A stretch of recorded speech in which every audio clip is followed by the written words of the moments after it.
오늘은 2월 12일 목요일입니다. 갑절의 영의 법칙, 갑절의 영의 법칙이라는 제목입니다. 말씀은 신명기 21장 17절입니다. 반드시 그 미움을 받는 자의 아들을 장자로 인정하여 자기의 소유에서 그에게는 두 몫을 줄 것이니 그는 자기의 기력의 시작이라. 장자의 권리가 그에게 있음이니라. 아멘. 반드시 그 미움을 받는 자의 아들을 장자로 인정하여 자기의 소유에서 그에게는 두 몫을 줄 것이니 그는 자기의 기력의 시작이라. 장자의 권리가 그에게 있음이니라. 아멘. 많은 사람들이 성경에서 갑절의 영의 법칙 혹은 원리에 대해서 오해합니다. 이 원리에 따라 한 남자가 6명의 아들에게 자신의 유산을 나누어 주어야 한다라고 우리가 가정해 보면 그는 자신의 유산을 7개의 동일한 부분으로 7등분을 하는 것이죠. 그리고 각각의 아들들에게 나누어 줍니다. 각각의 아들들은 하나씩 받게 되고 마지막 남은 하나는 그 첫째 아들, 장자는 다른 아들들보다 더 받게 됩니다. 하나를 더 받는 것입니다. 장자에게 주어지는 그 특별한 부분은 두 분깃을 의미합니다. 그는 다른 모든 사람이 받은 것에 다른 아들들이 받은 것보다 2배를 받았습니다. 아버지가 가진 것의 2배를 받는 것이 아닙니다. 다른 아들들보다 1배를 더 받은 것이죠. 두 몫은 장자의 권리이며 상속의 표시이자 가족 내에서 리더십과 상속권의 상징입니다. 두 몫을 받은 사람은 상속자가 되어 아버지의 권위와 이름을 이어받는 사람으로 인정받았습니다. 네, 그 장자가 두 몫을 받고 또 그 장자가 아버지의 그 권위와 이름, 그것을 이어받는 것입니다. 창세기 48장 5절에서 6절은 야곱의 장남 르우벤이 두 몫을 받을 자격이 있었음을 보여줍니다. 그러나 그는 범죄로 인해 그 권리를 잃어버렸습니다. 그 유업은 누구에게 갔습니까? 바로 요셉에게로 넘어갔습니다. 요셉이 2배를 받았습니다. 아니 어떻게요? 어떻게 요셉이 2배로 받았습니까? 바로 그의 아들 에브라임과 므낫세를 야곱이 양자로 입양을 하게 되죠. 그리고 각각 에브라임과 므낫세에게 분깃을 나누어 주게 됩니다. 그래서 요셉은 그의 아들 에브라임과 므낫세를 통해서 2배를 받게 된 것입니다. 그래서 요셉의 이름을 딴 지파가 하나가 아닌 에브라임과 므낫세 두 지파가 된 것입니다. 또 엘리사가 엘리야에게 당신의 성령이 하시는 역사가 갑절이나 나에게 있게 하소서라고 말한 부분을 우리가 알죠. 여기에도 동일한 원리가 적용됩니다. 우리가 이것을 잘 이용하잖아요. 그래서 갑절의 영을, 갑절의 능력을 달라. 우리가 이제 그렇게 안수 받을 때도 그렇고 기도할 때 그런 것을 이제 우리가 기도할 때가 있었는데요. 우리가 원리를 잘 모르고 했다는 것입니다. 엘리사는 엘리야가 가지고 있던 그 기름 부음의 2배를 구한 것이 아니라는 것입니다. 그러면요, 어떻게 그것이 가능하겠습니까? 오히려 엘리사는 선지자의 그 제자들 무리에서 장자로서 엘리야의 선지자 직분을 물려받기를 요청한 것입니다. 엘리야에게 엘리사뿐만 아니라 많은 그 생도들이 있었죠. 그런데 다른 생도들이 아니라 바로 자기가 그 엘리야의 그 선지자 직분을 물려받기를 원했던 것입니다. 장자가 그 아버지의 권위와 이름을 물려받았던 것처럼 그 자기 영적 아버지인 엘리야의 그 이름과 권위와 그 직분을 물려받기를 원했던 것입니다. 그래서 엘리야가 불수레에 실려 올라갈 때 엘리사는 그 장면을 목격했습니다. 끝까지 엘리야를 따라갔죠. 그렇습니다. 엘리야의 겉옷이 떨어졌고 엘리사가 그것을 집어들었습니다. 그리고 요단강으로 돌아온 그는 엘리야의 하나님 여호와는 어디 계시나이까? 라고 물으며 물을 쳤습니다. 그때 어떻게 되었죠? 요단강은 엘리야가 그렇게 했던 것처럼 똑같이 갈라졌습니다.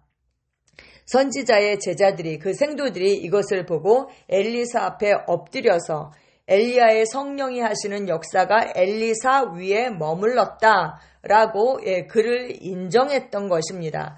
그들은 동일한 영, 동일한 예언자 직분과 권세가 이제 엘리야에서 엘리사에게로 전이된 것을 인식했습니다. 그리고 그에게 엎드렸던 것이죠.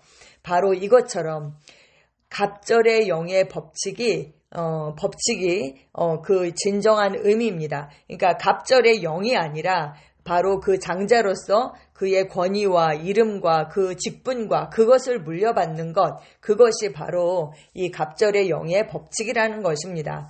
더 많은 능력이나 갑절의 기름 부음을 구하는 것이 아니라 동일한 권세와 위치와 직분과 그 권위를 물려받는 것입니다. 갑절의 기름 부음 같은 것은 없습니다. 당신은 이미 당신 안에 충만하게 거하시는 성령님을 가지고 있습니다. 할렐루야. 네, 크리스 목사님의 요점은 바로 이것입니다. 우리는 이미 우리 안에 충만하게 거하시는 성령님을 가지고 있다. 아멘. 그래서 갑절의 영을, 갑절의 능력을 구할 필요가 없다. 관건은 무엇입니까? 이미 가지고 있는데 그것의 나타남인 것입니다. 요한복음 3장 34절에 이렇게 말씀합니다. 하나님이 보내시는 이는 하나님의 말씀을 하나니 이는 하나님이 성령을 한량없이 주심이니라. 네, 제한이 없다는 것이죠. 네, 그렇습니다. 제한이 없는 그 성령, 능력의 원천이신 그 성령님께서 우리 안에 계십니다. 에베소서 3장 17절에서 19절입니다. 믿음으로 말미암아 그리스도께서 너희 마음에 계시게 하시옵고 너희가 사랑 가운데서 뿌리가 박히고 터가 굳어져서 능히 모든 성도와 함께 지식에 넘치는 그리스도의 사랑을 알고 그 너비와 길이와 높이와 깊이가 어떠함을 깨달아 하나님의 모든 충만하신 것으로 너희에게 충만하게 하시기를 구하노라. 아멘. 또 요한복음 1장 16절입니다. 우리가 다 그의 충만한 데서 받으니 은혜 위에 은혜로라. 아멘. 우리는 충만한 데서 받았습니다. 아멘. 우리가 이 갑절의 영의 법칙을 이제 알았죠. 그런데 야곱이 요셉을 축복했죠. 그리고 엘리야가 많은 생도들이 있었지만 그 직분이 엘리사에게 갔습니다. 그리고 하나님께서 여호수아를 하나님께서 직접 그 영을 붓지 않으시고 모세를 통해서 그 모세의 영이 여호수아에게 왔죠. 그러면 왜 여호수아, 왜 엘리사, 왜 요셉에게 이것이 왔는가 우리가 생각해 볼 필요가 있죠. 왜냐하면 요셉은 장자가 아니었잖아요. 그럼에도 불구하고 그가 그 장자의 축복을 받게 되었습니다. 보았을 때 여호수아도 늘 곁에서 모세의 곁에서 모세를 따르던 자였죠. 그래서 그 같은 그 영과 그리고 그 같은 그런 직분과 권세가 어떻게 오게 되는가 저는 그렇게 생각해요. 동일한 영, 동일한 예언자의 직분이라고 이렇게 표현했거든요.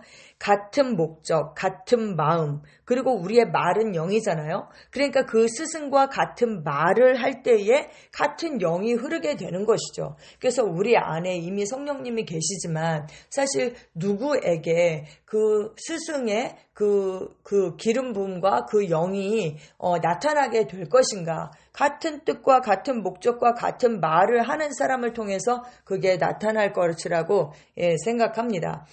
그래서 우리에게 스승이 있잖아요. 영적 지도자들이 있고 영적 스승들이 있죠.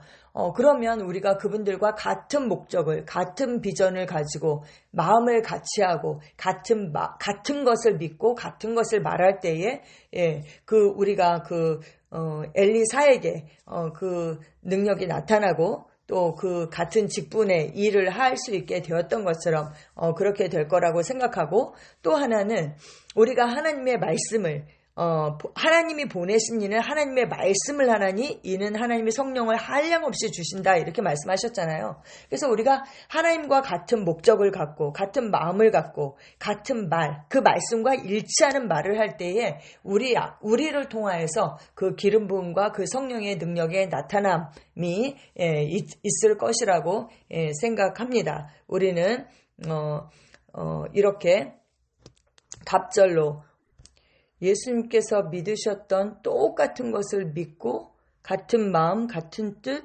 같은 말을 함으로 말미암아 그가 하신 일을 하고 그보다 더 큰 일을 합니다. 아멘. 함께 기도하겠습니다. 사랑하는 아버지, 하나님의 말씀을 통해 나에게 이해력을 주시니 감사합니다. 나는 그리스도 안에 있는 나의 유업에 대한 지식 안에서 행하며 하나님의 상속자로서 권세와 통치권을 행사합니다. 하나님의 말씀은 내 길을 밝히며 내가 지혜와 진리 안에서 기능하도록 합니다. 예수 이름으로 기도합니다. 아멘.